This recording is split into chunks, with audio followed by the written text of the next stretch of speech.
അരുൺരാജ് വ്യാപകമായ വെട്ടിനിരത്തിലുണ്ടായിരിക്കുന്നു. ഒപ്പം തന്നെ കെ ഇസ്മായിലിന്റെ കാര്യത്തിലാണെങ്കിലും അകത്താണ്, പക്ഷേ എന്നാൽ അകത്ത് അല്ല എന്നുള്ള രീതിയിൽ രാവിലെ തന്നെ ഒരു പരാമർശം ബിനോയ് വിശ്വം നടത്തുകയുണ്ടായി. ഇതിപ്പോൾ വൈകിട്ട് സമ്മേളനത്തിനെത്തിയപ്പോഴും ആ രീതിയിലുള്ള ഒരു പരിഗണന തന്നെ ലഭിച്ചിട്ടുള്ളൂ എന്നുള്ളതാണ് ഇപ്പോൾ അദ്ദേഹം പരാതിപ്പെട്ടതും.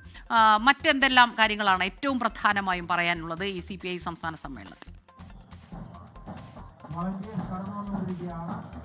സ്മിത, ആലപ്പുഴയിലെ CPI സമ്മേളനം, സംസ്ഥാന സമ്മേളനം അവസാനിക്കുമ്പോൾ ചില വെട്ടിനിരത്തലുകൾ ഉണ്ടായിട്ടുണ്ട് എന്നുള്ളത് കാര്യം യാഥാർത്ഥ്യമാണ്. തിരുവനന്തപുരത്തും എറണാകുളത്തും ഇടുക്കിയിലും അടക്കം നേതൃത്വത്തിന് അഭിമതരായിട്ടുള്ളവരെ പൂർണ്ണമായും വെട്ടിനിരത്താൻ കഴിഞ്ഞു എന്നുള്ളതാണ് ഏറ്റവും പ്രധാനപ്പെട്ട ഔദ്യോഗിക അവകാശപ്പെടുന്നത്. നമുക്ക് ദൃശ്യങ്ങൾ കാണുന്ന പോലെ തന്നെ ഇപ്പോൾ ഈ സംസ്ഥാന സെക്രട്ടറിയായി തിരഞ്ഞെടുക്കപ്പെട്ട ബിനോയ് വിശ്വത്തിന് പാർട്ടി പതാക കൈമാറുന്ന ചടങ്ങാണ്. അത് സമ്മേളന നഗരിയിലാണ്. അത് ആലപ്പുഴയിലെ ബീച്ചിനോട് ചേർന്നുള്ള സമ്മേളന നഗരിയിലാണ് ഇപ്പോൾ ഇതുമായി ബന്ധപ്പെട്ട പരിപാടികൾ നടക്കുന്നത്.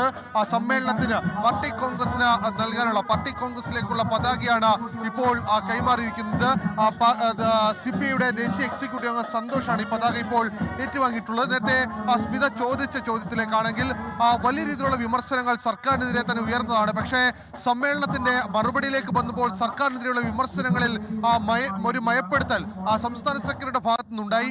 തെരഞ്ഞെടുപ്പ് എടുക്കുന്ന വർഷമാണ്, കൂടുതൽ വിമർശനങ്ങൾ ഇക്കട്ടത്തിൽ മുന്നോട്ട് കൊണ്ടുപോകാൻ കഴിയില്ല എന്ന നിലപാടാണ് CPI സംസ്ഥാന സെക്രട്ടറി ബിനോയ് വിശ്വം കൈക്കൊണ്ടത്. കാരണം പോലീസ് മർദ്ദനങ്ങളും കസ്റ്റഡിയിലുള്ള മർദ്ദനങ്ങളും അടക്കം അത് ഇടതു നയമല്ല എന്ന് ആവർത്തിക്കുമ്പോൾ പക്ഷേ എല്ലാ കാര്യങ്ങളിലും ഒരുപോലെയുള്ള വിമർശനവുമായി മുന്നോട്ട് പോകാൻ കഴിയില്ല എന്ന നിലപാടാണ് അദ്ദേഹം കൈക്കൊണ്ടിട്ടുള്ളത്.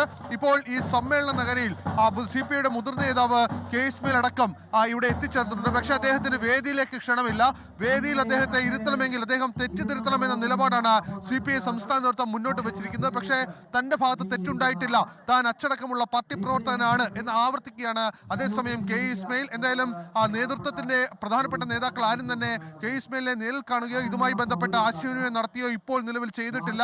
കെ ഇസ്മായിൽ മാറി ഈ സമ്മേളന നഗരിയുടെ മറ്റൊരു കോണിൽ മാത്രമായി നിൽക്കുന്നു.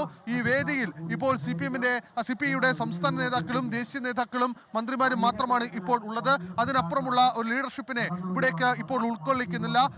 നമുക്ക് ഈ ദൃശ്യങ്ങളടക്കം കാണാം. കാരണം കെ ഇസ്മായിലിനോടൊപ്പം ഒഴിവായ C ദിവാകരൻ, പന്നി രവീന്ദ്രൻ അടക്കമുള്ളവർ ഇപ്പോഴും ഈ സമ്മേളനത്തിന്റെ ഭാഗമായിരുന്നു. പക്ഷേ അദ്ദേഹം കെ ഇസ്മായിൽ മാത്രമാണ് സമ്മേളനത്തിലേക്ക് എത്താതിരുന്നത്. ദൃശ്യങ്ങൾ കാണുന്ന പോലെ തന്നെ ഈ ദേശീയ നേതാക്കളും സംസ്ഥാന നേതാക്കളും അടക്കമുള്ളവർ ഇപ്പോൾ പ്രവർത്തകരെ അഭിസംബോധന ചെയ്യാൻ പോവുകയാണ്. ഈ സമാപന സമ്മേളനം ഔദ്യോഗികമായി ഉദ്ഘാടനം ചെയ്യുന്നത് CPIയുടെ ദേശീയ ജനറൽ സെക്രട്ടറി കൂടിയായ D രാജയാണ്. അരുൺരാജാണ് വിവരങ്ങളുമായി നമുക്കൊപ്പം ചേർന്നത്. സമാപന സമ്മേളനത്തിൽ അതിന്റെ സമാപന ചടങ്ങുകളിലേക്ക് കടക്കുകയാണ്. 5 ദിവസം നീണ്ട സംസ്ഥാന സമ്മേളനത്തിന് പരിസമാപ്തിയാവുകയാണ് ഇപ്പോൾ. അരുൺരാജാണ് വിവരങ്ങളുമായി നമുക്കൊപ്പം ചേർന്നത്. ലോകത്തെവിടെയായാലും ഏത് സമയത്തും 24 വാർത്തകളും ഓഗ്മെന്റഡ് റിയാലിറ്റി പാക്കേജുകളും എക്സ്പ്ലെയിനറുകളും വിശദമായി കാണാൻ ഞങ്ങളുടെ YouTube ചാനൽ നിങ്ങൾക്ക് സബ്സ്ക്രൈബ് ചെയ്യാം.